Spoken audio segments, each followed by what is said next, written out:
Welcome to Matri media. ప్రభునామంలో వందనాలండి. ఈరోజు దేవుని వాక్యము యెహోషువ 1వ అధ్యాయము 9వ వచనం అండి.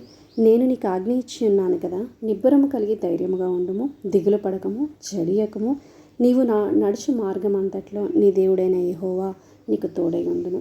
అవునండి, మరి ఇక్కడ దేవుని వాక్కు సెలవిస్తుందండి. అవునండి, మరి ఇక్కడ చూసుకున్నట్లయితే మరి మోషేతో దేవుడు మాట్లాడుతున్నాడు. నేను నీకు తోడై ఉన్నాను, మరి నేను నువ్వు చేయవలసినవి అన్నీ కూడా నీ పక్షమున ఉండి నీకు తోడుగా ఉండి నేను అక్కడ అద్భుతాలు ఆశ్చర్యాలు నేను జరిగిస్తాను అని చెప్పి మరి మోషేని దేవుడు నడిపించారండి. అయితే మోషే తర్వాత మరి ఇజ్రాయేల్ని నడిపించవలసిన నాయకుడు అవసరమై ఉండగా మరి యెహోషువని మరి దేవుడు ఎన్నుకోవడం జరిగిందండి. అవునండి, మరి యెహోషువతో మరి దేవుని ఈ ఆజ్ఞ మరి చెప్పడం జరుగుతుందండి. ఏమనంటే, నిబ్బరము కలిగి ధైర్యంగా ఉండము, దిగులు పడద్దు, జడియద్దు. నీవు నడుచు మార్గం అంతట్లో నీ దేవుడైన యెహోవా నీకు తోడై ఉండును అని చెప్పి అవునండి ఇక్కడ యెహోషువను మరి బలపరుస్తున్నట్లుగా మనం ఇక్కడ చూస్తున్నామండి.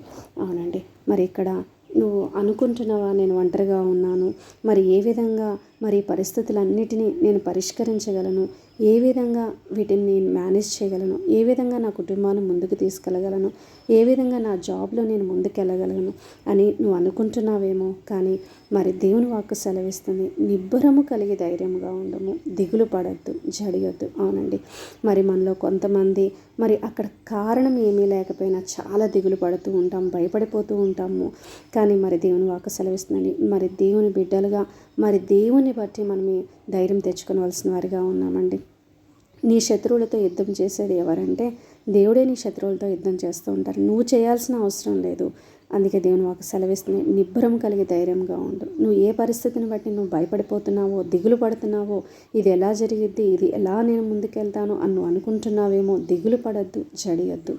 నీవు నడుచు మార్గం అంతట్లో మరి కొంచెం దూరమే దేవుడు నీ ప్రయాణంలో తోడై ఉండరండి. నీవు నడుచు మార్గం అంతటిలో నువ్వు చేయ పనులన్నిట్లో నీ దేవుడైన యెహోవా నీకు తోడై ఉంటారు.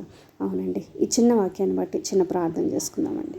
పరిశుద్ధుడ, ప్రేమ కలిగిన తండ్రి, అవును ప్రభా యేసయ్య, యెహోషువను బలపరుస్తున్నారు నాయన. దేవా తండ్రి, ధైర్యంగా ఉండు, దిగులు పడద్దు, జడియకము అని చెప్పి. అవును ప్రభా తండ్రి, నాయన ప్రభా యేసయ్య, మిమ్మల్ని బట్టి నాయన మేము ధైర్యం తెచ్చుకోవలసిన వారిగా ఉన్నామయ్యా. దేవా తండ్రి, నన్ను మీరు మాకు తోడుగా ఉన్నందుకు ప్రభా మీకు వందనాలు చెల్లిస్తున్నానయ్యా.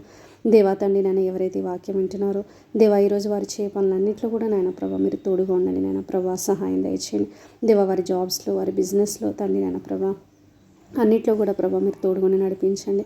వారి ప్రయాణాలలో కూడా తోడుగుని నడిపించమని అడుచు చిన్ని ప్రార్థన యేసయ్య అతి పరిశుద్ధమైన నామంలో అడుగుచున్నాను తండ్రి, ఆమేన్.